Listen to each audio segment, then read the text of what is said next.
important questions I'd like to understand.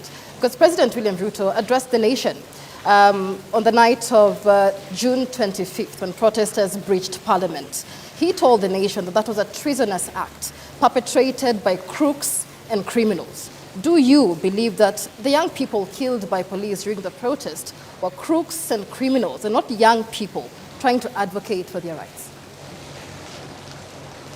The protests of June started as legitimate protests by peaceful Kenyans who were expressing their rights and opinions on certain issues that they felt that needed to be handled by government differently.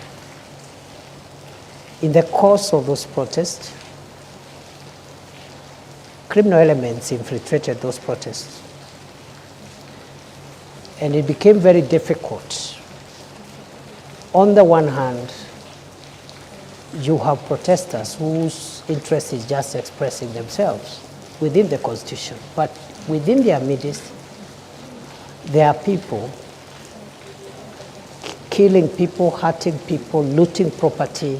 And that's how Parliament was breached, because protesting does not include breaching in Parliament, which is a restricted access facility. And that day, we came very short of the burning down of Parliament. And in the process, the chambers of the Chief Justice were also vandalized by protesters, broke the wall, broke windows and doors, and stole water and other items. So the point is, how do we balance going forward? They need to protect the right to protest, but at the same time ensure public safety. Other countries have had their occasions, like the Americans had on 6th January 2020. Similar situation.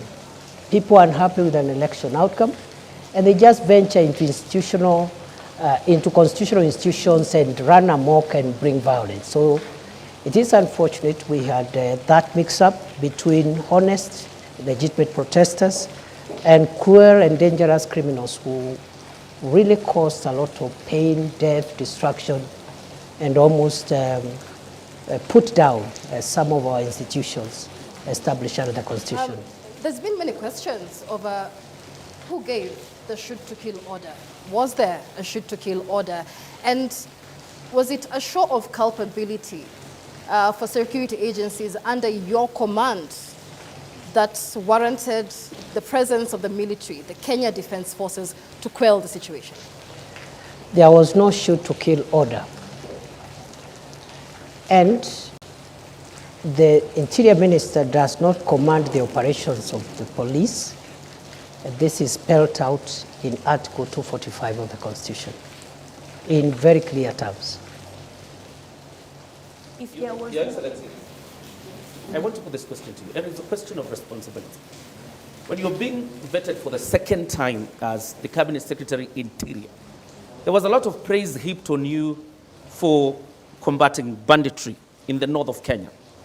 And you appeared to acknowledge that. Was the police in the North Rift under different command, so much so that when it comes to the GenZ protests, you're not the one in charge, but when it comes to the North Rift, you will take the glory? At no time have I said I've been in charge of the operations on banditry, because the Minister for Interior does not play that role. Have I provided it policy leadership to deal with banditry in the last 2 years? The answer is yes, in a very consequential manner, with great humility, because other than advising on the establishment of the Operation Maliza Uhalifu and the gazettement of the disturbed areas. You know, that's the job now of the minister. Those are policy interventions. But I was able to push through in a very difficult financial situation prevailing then in the country, an injection of a significant amount of resources to acquire equipment to assist the police in their operations, which has been the missing link for many years. MRAPs, that is the mine resistance, ambush protected vehicles, armored personnel carriers, drones, that is the aerial vehicles, unmanned aerial vehicles, and so many other, including personal protection items. So in a very modest way, I would want to be associated with the tremendous work done by the police, with the support of the military, to dismantle the infrastructure of banditry in the North Rift, because I provided policy support for the acquisition of modern weapons and also providing the legal space for the police to carry out operations, especially in the areas which I classified as disturbed and dangerous, because that is where criminals were always retreating and regrouping. Those areas today are completely free from bandits. The question here, Your Excellency, is on the question of responsibility. Local NGOs, the United Nations, the US government, the foreign missions have admonished the government of the Republic of Kenya over its human rights record, and particularly the handling of a Gen Z protests. My question to you tonight is, when the Republic of Kenya is being admonished, who takes responsibility? Well, as I have said, you see the general admonition or viewpoints by various stakeholders on the performance of government on many things, including homeland security, is a legitimate thing. But the question of responsibility arises when one believes that there is something they have done wrong. It doesn't arise when someone's conscience is crystal clear. They have not done anything wrong. From where I sit, the nearly 700 days I served as Kenya's Interior Minister, one, I can account for each of those days what I did for this country, sometimes under great distress and risk, which I knew I'm exposing myself, but because of duty, I had to do it. Some of the places I did, my predecessors never ventured into them. I spent nights in police barracks and military barracks with frontline soldiers, not to command them, but to give them moral support, including on Christmas Day, including on Easter, places like Lamu, where terror attacks were the order of the day, to give them support that the government has not sent these officers there to die. They have sent them there to protect the nation, and as minister, my moral support and the policy guidance I gave, I think, was instrumental in a big way because of the feedback I have received from the officers. So to answer your question, therefore, I am not saying that our homeland security system is perfect. It is work in progress. But responsibility is individual. It's not collective. I must remind you, Prof, and the viewers that there's a lot of rain here, so we'll have to speak a bit louder so that we can be heard. But as you speak about policy guidelines and taking modest credit for what was done in the North Rift on banditry, are you trying to tell us that you could not give policy guidelines on how police protests or moral support in them ensuring that they adhere to human rights? We did. So what happened? What went wrong? What went wrong is what goes wrong when maybe, the operations, security operations are intense and emotive operations. It's not somewhere where an officer will be told, when you reach there, do this, do the other. So what we have are general policy guidelines. For example, the use of lethal force is reserved when to apply when the life of the officer is at risk.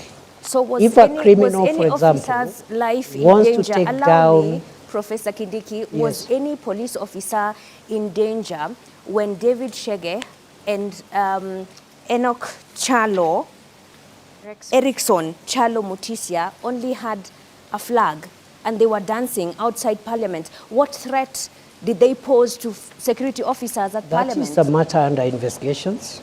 If the circumstances you're reading out there is what happened, the officers will be accountable. It's as simple as that.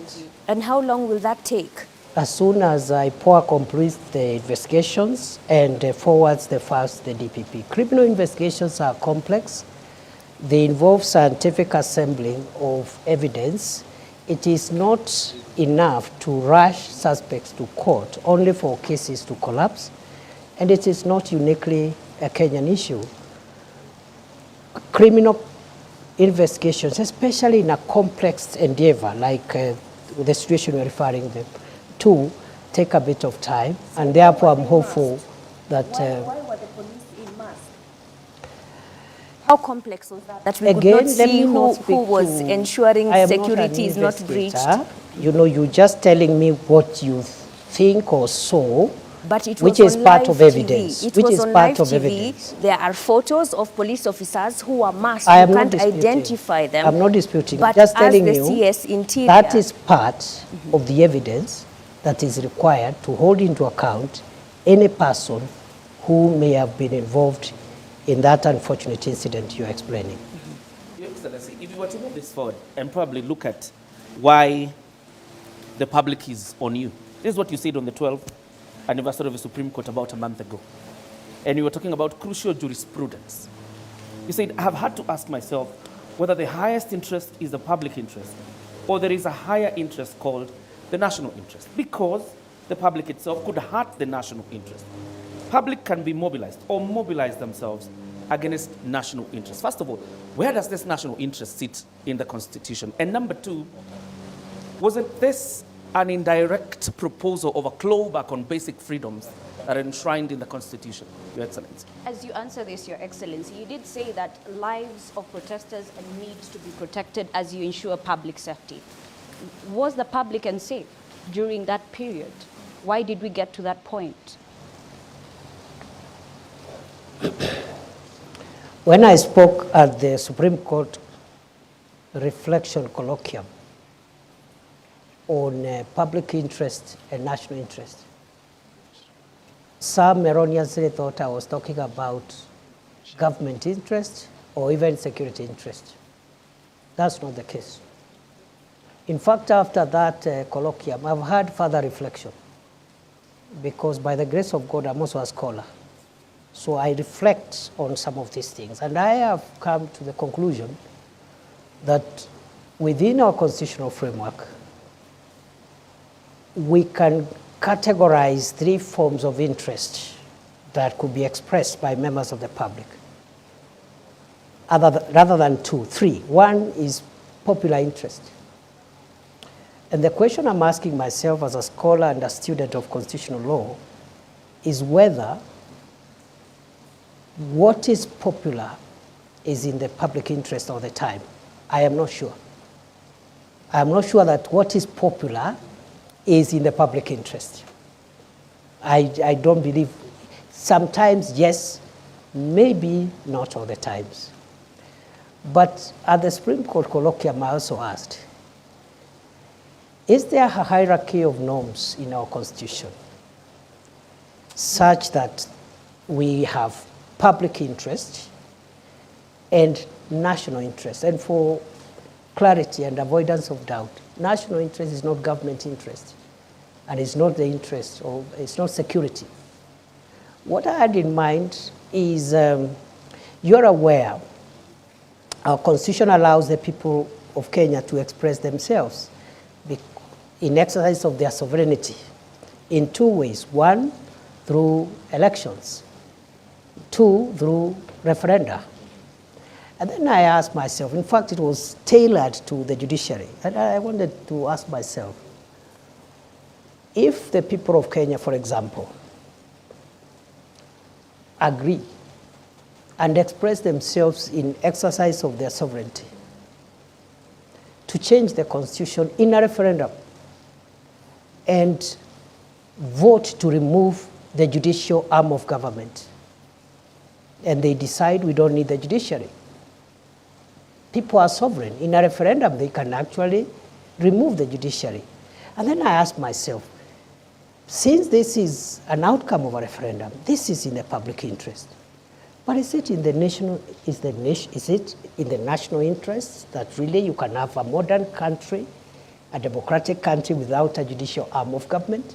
But these are two different scenarios, DP, because this